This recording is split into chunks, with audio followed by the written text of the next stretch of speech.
potable de la ville de Conakry. Une équipe de techniciens chinois fait actuellement des études dans ce sens. Elle vient de faire une visite de terrain dans les grandes chutes à Kindia. Nabi Kamara, reportage. C'est une mission d'ingénieurs chinois de 6 membres qui séjournent à Conakry depuis bientôt une semaine. Ces ingénieurs sont venus pour faire des études techniques de renforcement du système d'adduction d'eau potable de la ville de Conakry à partir des eaux turbinées de la centrale hydroélectrique des grandes chutes. Lors de leur visite de terrain dimanche à Kindia et Koya, ils ont fait les étapes de la production d'eau depuis le captage au niveau des grandes chutes en passant par les conduites de refoulement jusqu'au niveau de la station de traitement de Yesoulou. La mission conduite par le directeur général de la SEG a exploré une nouvelle source, celle de la reprise turbinée des grandes chutes. Nous avons constaté le site, nous avons vu l'étendue de la retenue, le volume. Nous avons relevé les différentes côtes sur le tracé de la conduite entre le site des eaux turbinées, Yesoulou, et plus tard sur la ville de Conakry. Je pense que dans les plus brefs délais, nous allons mettre ce projet-là dans sa phase active. La mission d'ingénieurs chinois est prête à accompagner la Société des eaux de Guinée sous l'égide du ministère en charge de l'énergie pour que la ville de Conakry ait enfin suffisamment d'eau potable. However, I got very good impression for the Guinea. This time we follow our president's trip last time to Guinea. Je pense bien, après cette visite, nous avons eu suffisamment d'informations. Nous pensons que vraiment c'est un engagement et que nous allons tout faire en collaboration avec l'État guinéen de réaliser ce projet. Journey along with the new project. La mission chinoise, justement, a réitéré cet engagement au ministre d'État en charge de l'énergie et de l'environnement.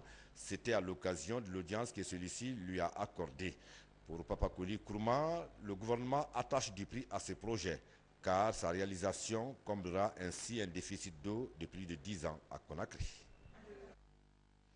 Le projet des coopératives d'intérêt économique local vient d'être lancé par le ministre de l'Administration du territoire et de la décentralisation. Le projet initié par la Direction nationale du développement local en collaboration avec Sissi Guinée veut promouvoir la promotion de l'emploi des jeunes et des femmes.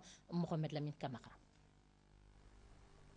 C'est une rencontre de restitution et de validation de la mise en œuvre des coopératives d'intérêt économique local (CIEL).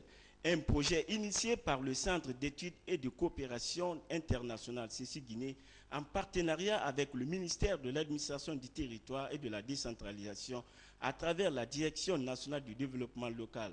Ce partenariat, qui couvre la période de 2009 à 2014, porte essentiellement sur l'exécution des coopératives d'intérêt économique local dans les 5 communes de Conakry et certaines capitales régionales. L'objectif du projet est de favoriser une synergie entre les différentes coopératives et les collectivités locales pour la promotion de l'emploi des jeunes et des femmes. Les CIEL sont donc un modèle novateur de coopération entre la décentralisation et l'économie sociale et solidaire, chère au souci et à la société civile en général. Dans ce domaine, comme d'ailleurs, le CECI est disposé à accompagner la Guinée dans son programme de développement. Des coopératives d'intérêt économique local, un projet à vocation communautaire qui tire sa légitimité dans le Code des collectivités locales. Une initiative saluée par le chef du département de l'administration du territoire et de la décentralisation. Au regard de l'intérêt recherché par la mise en œuvre des CIEL, vous comprendrez aisément la motivation de mon département à accompagner une telle initiative novatrice qui induit un véritable développement socio-économique local durable et qui procure de la richesse aux collectivités locales ainsi qu'aux bénéficiaires que sont les adhérents.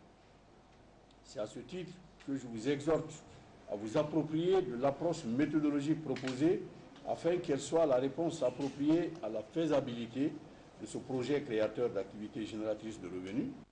Il convient de signaler que les CIEL évoluent dans divers domaines, notamment l'appui aux communes pour la mobilisation des ressources financières locales et la gestion des marchés.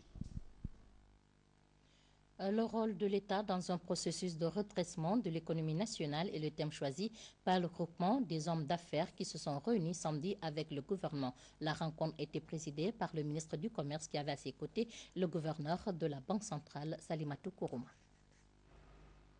La collaboration entre hommes d'affaires et gouvernement continue à faire couler d'encre et de salive. C'est ainsi que l'organisation en charge de l'épanouissement des hommes d'affaires en Guinée a initié cette conférence débat sur le rôle de l'État et des opérateurs économiques dans un processus de redressement de l'économie nationale. Animé par le conseiller juridique du Goa, Ali Adjabi, il a tout d'abord énuméré les rôles que doivent jouer les deux secteurs pour la bonne marche de l'économie nationale. Le rôle de l'État est la mise en place d'un cadre institutionnel propice au développement. Cela passe, à mon avis, par 4 points principaux. Premièrement, l'État se doit de réorganiser l'économie par la création et la consolidation d'organes efficaces. Deuxièmement, l'État se doit de protéger, donc d'assurer la protection juridique et judiciaire des opérateurs économiques.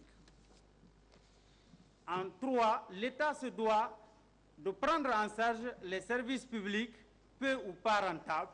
Et enfin, l'État doit contrôler et assurer la surveillance du secteur privé. Les opérateurs économiques doivent observer les lois et règlements.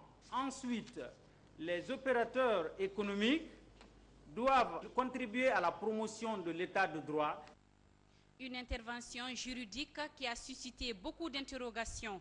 Des réponses ont aussitôt jailli sur les lois et règlements à adopter pour une cohérence entre le secteur public et privé.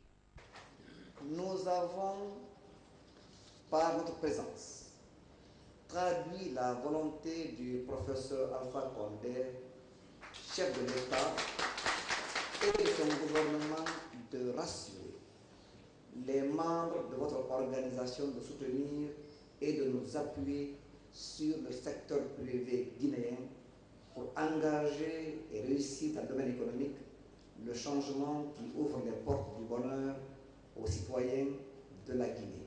Nous allons essayer de, disons, modifier la structure des contreparties de la masse monétaire. Parce que je dois vous dire que toute la monnaie qui circule dans le pays a pour contrepartie principale, premièrement, les avoirs extérieurs, c'est-à-dire les réserves de change. Deuxièmement, le crédit intérieur, c'est-à-dire le crédit fait par la Banque centrale et les banques à l'État et aux agences économiques. C'est ça les deux contreparties de la masse monétaire. Le président du groupement organisé des hommes d'affaires s'est félicité du rôle que joue son organe dans le monde des affaires. De part et d'autre, des recommandations ont été données pour encourager ces genres de rencontres afin d'éviter les déficits de communication entre gouvernement et secteur privé. Préparatif de la campagne agricole 2011-2012. Sur cette lancée, le ministre de l'Agriculture a visité récemment les installations de l'usine Taguna Agro-Industrie, une société qui doit livrer plus de 40 000 tonnes d'engrais à la Guinée pour couronner de succès la campagne agricole de cette année. Commentaire Fodé Camara. Le lancement officiel de la campagne agricole 2011-2012 avance à grande enjambée. Entre autres difficultés, les petits exploitants agricoles restent confrontés à la cherté du prix des engrais. Et pour combler ce handicap, le plus court chemin mène à Bamako, d'où cette visite des locaux de Taguna Agro-Industrie par le ministre de l'Agriculture.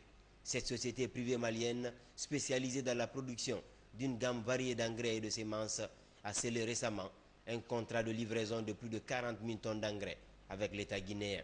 Nous avions signé un contrat de 40 000 tonnes, mais la première livraison d'abord c'est 20 000 tonnes. Et parce que 20 000 tonnes pour la culture vivrière et 20 000 tonnes pour la culture maraîchère. Et nous avions des projets à long terme de construction d'une usine type. Mais cette fois-ci, je veux que l'usine que nous allons faire à Conakry soit supérieure à celle qui est au Mali. Ça c'est pour vous prouver déjà notre engagement. Donc si Mali il a bâti sur 1 hectare là-bas, nous il va accepter de bâtir sur 5 hectares. Parce que nous voulons désormais que le Mali aussi importe le riz à partir de la Guinée. Nous venons de discuter également ce qui est de la politique des semences. Nous avons des stocks importants de semences Lyrica. Je pense que le ministre, quand il va retourner, il verra avec ses techniciens comment aussi acquérir les semences.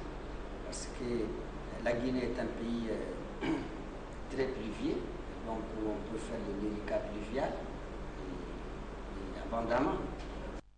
Destiné à la campagne agricole 2011-2012 a déjà commencé à rallier Conakry.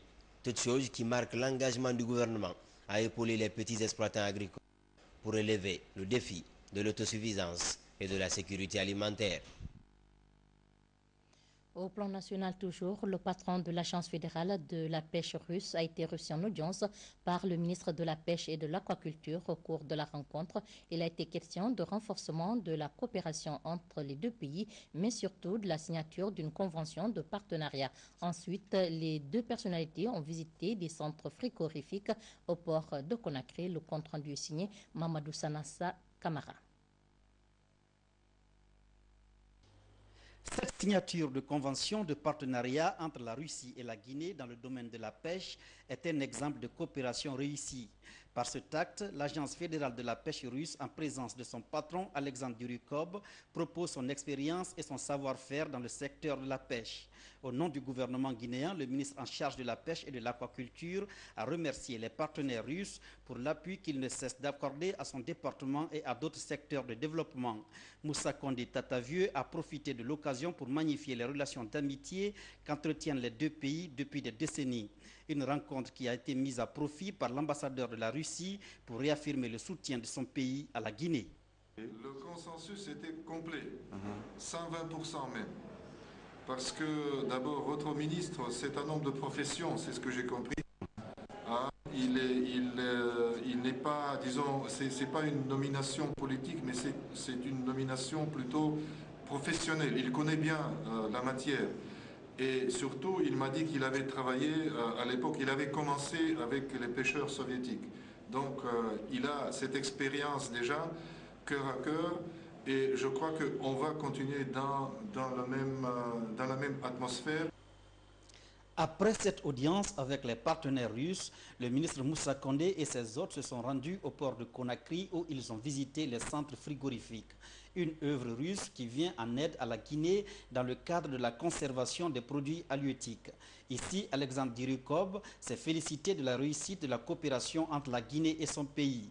Le chef de l'Agence fédérale de la pêche russe a promis de se battre afin de renforcer le partenariat dans le domaine de la pêche à travers une assistance de qualité. Comme annoncé au sommaire de ce journal, quelles réformes apporter au secteur minier guinéen pour qu'il soit rentable? C'est autour de ce thème, non le moindre, que le réseau des journalistes économiques de Guinée vient de réunir un panel de personnalités de notre pays. Un débat qui a permis à tous les invités de jeter un regard critique et constructif sur les mines en Guinée. Makalisoma. C'est autour d'un repas que s'est retrouvé ce panel de ministres, de diplomates, d'experts, d'acteurs de la société civile et bien évidemment des journalistes pour débattre de ce thème d'actualité.